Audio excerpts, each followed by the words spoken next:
Hello everyone and welcome back. In this video I'm going to talk to you about the Baker Act and a possible alternative, which is guardianship.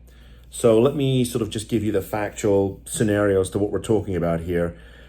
We had a call from a family. They have a 40-year-old son. This was the parents that called us. He's 40 years old, history of mental illness, and he's been Baker Acted in the past a number of times, and the parents have called and said, well, we don't really want him Baker Acted, but we don't know what else to do. And of course, so we talked to them about the idea of filing for guardianship, right? We want to move the state out of the way. We want the parents making the decision, their family making the decision for their loved one. And so we talked to them about guardianship, and they said, well, we don't want to do that. We don't want to file for guardianship. And so the discussion, the discussion that we had is, is there any middle ground here? Now, I think in other videos, I've talked to you about the possibility of doing an intervention. And I've got a couple of phenomenal world-class interventions that I can refer you to if you want to do that. And I'm a big fan. But there's a couple of problems with that. Number one, interventions, when they're successful, are great at getting people into treatment. But getting somebody into treatment and keeping them there long enough is a very different conversation, right? I mean, we get calls all the time from families that have been, they've had, their loved one has been to treatment, multiple times, 3, 4, 5, 6, 7 times. And, the family says, well, the treatment doesn't work. Well, treatment typically doesn't work unless, number one, the person is in the clinically appropriate facility, one that can actually handle their particular case. And number two, they got to stay long enough. Because if they're not staying long enough and they're not in the right facility, then you could do that treatment 100 times over. It's probably not going to work. So we've got to make sure they stay in the right facility for long enough. Now, the guardianship is a powerful tool for that. And an intervention may be a great way to get them there, but we've got to make sure they stay. And the intervention can only get them there. It can't make sure, it doesn't really give you any authority to, to basically force them to stay. It doesn't empower you to make sure that you can keep them there long enough.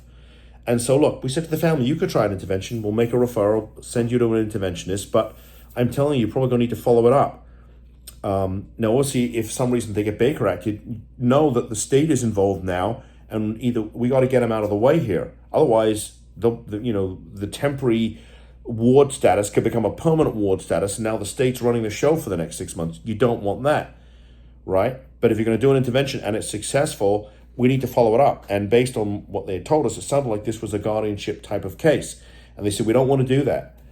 And so, look, I hear what you're telling me.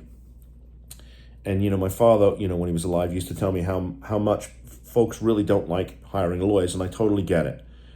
But when you're dealing with an issue that has been going on for years and years and years, and the state has already stepped in and Baker Acted your loved one in the past, at some point, you have to make the commitment to save them. You simply do. And I don't know any other way to tell you this. I don't know any way. There's just no sugarcoating this. Somebody has to make the decision to save that person. And if they've already been Baker Acted, and there's a possible another Baker Act coming down the pipe here, and you don't want to file for a guardianship, or if it meets criteria, a Marchman Act, I don't know what to tell you. I don't know. I don't think there's any middle ground here. Either we commit to saving them or we don't. And, that's my 2 cents on the subject. And, I'm just not one to sit here and BS and blow smoke up your backside. That's not who I am. I've been doing this too long. And I care too much because this is all that I do and this is all my team does. So I'm not going to sit here and sugarcoat this for you. I'm just going to tell you the truth. At risk of offending you, and I hope I don't. If I have, I apologize. That's not my goal here. But you got to make the commitment. So I'm a big fan of the guardianship. I'm a big fan of the Marchman Act. I'm an even bigger fan of doing them together. But if there's a Baker Act coming down the pipe here, you know my feelings about Baker Act. So anyway, with that said, please like the video if you like it. Please subscribe so you can get more of these videos, get more of this free information. And frankly, if you have a question or you want me to make a video about something that's come across your plate, about an issue you're having with a loved one, put it in the comments. I'll happily make another video. I love doing these for you guys. So anyway, with that said, thank you for tuning in. I will see you in the next video. Bye-bye.